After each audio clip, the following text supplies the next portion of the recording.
मिलती है जय विजय भीषण अस्त्रों के प्रहार से, नरमुंडों के अंबार से, वसुंधरा का होता श्रृंगार जब वीरों के प्राण से। घुटने पहाड़ टिकाते हैं पौरुष जब ललकारा जाता है, रणचंडी नर्तन करती है जब वीर गरज कर आता है। ईरान के साथ इजराइल और अमेरिका की भीषण लड़ाई के अंत के संकेत मिलने लगे हैं। ऐसा लग रहा है जैसे ये जंग एक खतरनाक मोड़ पर पहुंचने से पहले थम जाएगा। क्या ईरान इस लड़ाई में मिडिल ईस्ट का एक नया महानायक बनकर उभरा है? क्या दुनिया की सबसे शक्तिशाली अमेरिकी सेना और इजराइल की उन्नत युद्ध तकनीक भी ईरान के हौसलों के आगे टिक नहीं पाई? क्या ईरान के पौरुष ने खुद को खाड़ी की इस जंग में साबित कर दिया है? और क्या वाकई ईरान की शर्तों के आगे डोनाल्ड ट्रंप प्रशासन नतमस्तक होने जा रहा है? ईरान के सुप्रीम लीडर मुज्तबा खामेनेई के आर या पार की जंग का संभावित अंत किन शर्तों पर होने जा रहा है, यह सब जानेंगे इस रिपोर्ट में। नमस्कार, मैं हूं राम विश्वकर्मा।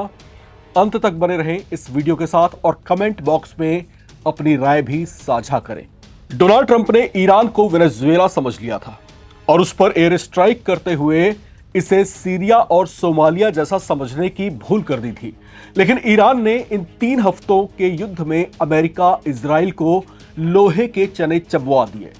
ईरान ने मिडिल ईस्ट के उन तमाम शेखों बादशाहों का भी भ्रम तोड़ दिया जो ये सोचे बैठे थे कि अमेरिका को अपनी जमीन पर शह देंगे और वहां अपना मिलिट्री बेस बसाने देंगे तो संकट में वो उनकी रक्षा करने के लिए आएगा। इन 25 दिनों में ईरान ने सिर पर कफन बांधकर यह लड़ाई लड़ी है।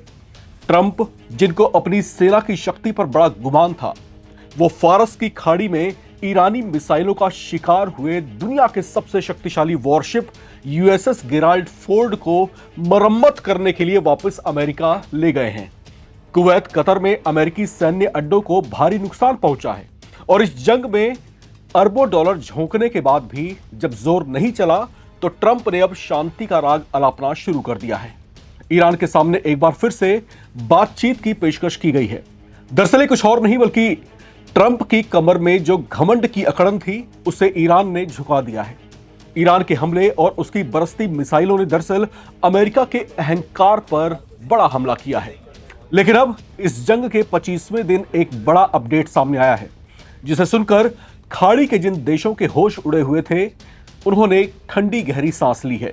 ईरान, अमेरिका, इजराइल युद्ध को लेकर अल अरबिया की एक रिपोर्ट में बड़ा दावा किया गया है। दावा यह है कि ईरान के नए सुप्रीम लीडर मुज्तबा खामेनेई, जो अब तक अंतिम सांस और अंतिम गोली तक युद्ध लड़ने की बात कह चुके थे, उन्होंने अमेरिका के साथ बातचीत करने और समझौता करने पर सहमति कथित तौर पर जताई है। अल अरबिया की रिपोर्ट में दावा इजरायली मीडिया के हवाले से साझा की गई है। यह जानकारी ऐसे वक्त में आई है जब अमेरिकी राष्ट्रपति एक तरफा यह दावा करते हुए सुने गए थे कि ईरान के साथ उनके प्रशासन की बातचीत चल रही है। ट्रंप ने बताया था कि अमेरिकी प्रतिनिधि ईरानी संसद के स्पीकर मोहम्मद बघेर गलीबाफ के साथ बातचीत कर रहे हैं, जिसे ईरान ने झूठा बताकर खारिज कर दिया था। अब उसके बाद अल अरबिया ने यह दावा किया है कि अमेरिका की सीधी बातचीत अब सुप्रीम लीडर मुज्तबा खामेनेई के साथ हो रही है। शुरुआती दावों में ये बातें भी सामने आई हैं कि मुज्तबा कुछ शर्तों पर मान गए हैं।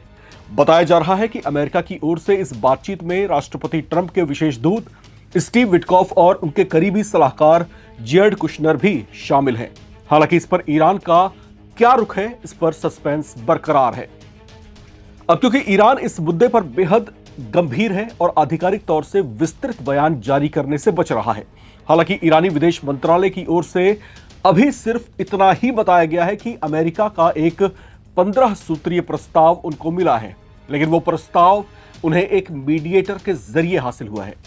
ईरान ने अपनी ओर से अमेरिका के सामने युद्ध खत्म करने की अपनी शर्तें रखी हैं और ये जता दिया है कि जंग बेशक तुमने शुरू की थी, लेकिन उसका अंत हम करेंगे तो अपनी शर्तों पर करेंगे। क्या है वो शर्तें? आइए बारी बारी से उनको हम समझते हैं और ये जानने की कोशिश करते हैं कि इस समय ईरान के जहन में क्या कुछ चल रहा है, वो क्या चाहता है, इस युद्ध का अंत किस तरीके से चाहता है। ईरान की युद्ध खत्म करने के लिए पहली शर्त यह है कि ना सिर्फ ईरान बल्कि लेबनान और इराक में भी एक साथ युद्ध विराम घोषित हो। ईरान के खिलाफ दोबारा हमला ना होने की गारंटी और क्षेत्र में अमेरिकी सैन्य ठिकानों को बंद करने की भी मांग इस पहली शर्त में की गई है। दूसरी शर्त क्या है? ईरान की दूसरी शर्त यह है कि उसके मिसाइल कार्यक्रम पर किसी बातचीत में कोई मोलभाव नहीं होगा। इजराइल का मुकाबला करने में इसकी रक्षात्मक प्रकृति को देखते हुए यह कार्यक्रम बिना किसी बदलाव के और युद्ध विराम की स्थिति में और ज्यादा तेजी से जारी रखेंगे। ईरान की तीसरी शर्त यह है कि अमेरिका की ओर से इस जंग में अंतर्राष्ट्रीय कानूनों के उल्लंघन और उसके परमाणु ठिकानों पर इजराइल के हमलों को देखते हुए ईरान एक नई परमाणु नीति बनाएगा। ईरान ने साफ साफ कह दिया है कि उसकी परमाणु संवर्धन गतिविधियां आगे भी जारी रहेंगी। चौथी शर्त में ईरान इस हमले में अमेरिका और इजराइल के हमलों से हुए नुकसान की भरपाई के लिए मुआवजे की मांग करेगा। ऐसी बात उसकी तरफ से रखी गई है। ईरान ने हॉर्मुज जलडमरूमध्य के लिए एक कानूनी ढांचा बनाए जाने की भी मांग की है। अंतिम और छठी शर्त में ईरान के प्रति दुश्मनी वाला रवैया रखने वाली मीडिया हस्तियों के खिलाफ कानूनी कार्रवाई की मांग भी इस फहरिस्त में शामिल है। तो ये कुछ वो शर्तें हैं जो ईरान की तरफ से सामने रखी गई हैं। इस पर जो है अमेरिका किस तरीके से इसको देखता है, किस तरीके से इस पर स्वीकार्यता अपनी देता है, वो अब दोनों देशों की आपसी रजामंदी, आपसी सहमति, अगर दोनों चाहते होंगे कि हम आगे बढ़ें तो ही इस पर बात आगे बढ़ पाएगी। खैर, इस जंग की वजह से जो स्ट्रेट ऑफ हॉर्मुज है वो खासा बाधित हुआ है, जिसका सीधा असर दुनिया भर के देशों पर पड़ा है। खासतौर से इससे आहत वो देश हुए हैं जो मिडिल ईस्ट में कच्चे तेल और गैस का उत्पादन करते हैं। उनकी अर्थव्यवस्था में ये प्रोडक्शन जो है मायने रखता है। लेकिन अब पिछले 3 हफ्ते की लड़ाई में जिस तरीके से ये स्ट्रेट ऑफ हॉर्मुज जो है एक तरीके से बाधित हुआ है, एक तरीके से ब्लॉक हो गया है, तो उससे कहीं ना कहीं ये देश पूरी तरीके से हिले हुए दिखाई दे रहे हैं। अब इनके पास विकल्प क्या बचा है? ये वो देश हैं जो अब तक ईरान को आंखें दिखा रहे थे, जो अब तक अमेरिका के दम पर उछलने की कोशिश कर रहे थे, ये बताने जिताने की कोशिश कर रहे थे कि हमारा आका तो अमेरिका है और वो देख लेगा, तुमसे निपट लेगा। लेकिन यहां पर पासा उल्टा पड़ गया। यहां पर ईरान ने जब विद्रोह छेड़ा, जब जंग छेड़ी, तो यहां पर हमले और जो ईरानी मिसाइलों के निशाने जो थे वो न सिर्फ इजराइल और अमेरिका थे, बल्कि खाड़ी के वो तमाम मुल्क भी थे जो प्रत्यक्ष या अप्रत्यक्ष तौर से अमेरिका की इस लड़ाई में सहायता किसी भी रूप में कर रहे थे। तो यहां पर जो है ईरान पूरी तरीके से ठाने बैठा है। और यहां पर महत्वपूर्ण बात क्या है कि जो स्ट्रेट ऑफ हॉर्मुज है वो असल में कच्चे तेल और गैस की एक महत्वपूर्ण सप्लाई लाइन है। तो उसका बाधित होना, इसका जो असर है वो दुनिया भर के देशों पर पड़ रहा है। तो इससे कहीं ना कहीं जो एशियन कंट्रीज हैं, खासतौर से भारत की अगर हम बात करते हैं, तो हमारी जो अधिकतर सप्लाई लाइन है वहीं से आती है। लेकिन उससे अब वो किस तरीके से डिस्टर्ब हुई है, तो इसका असर भी अब हिंदुस्तान में और तमाम उन देशों पर पड़ रहा है जो वहां से कच्चे तेल और गैस का आयात किया करते थे। अब यहां पर एक और बड़ी बात क्या हुई है, एक और बड़ी हरकत यहां पर डोनाल्ड ट्रंप की है जो लगातार चर्चाओं में अब दिखाई दे रही है।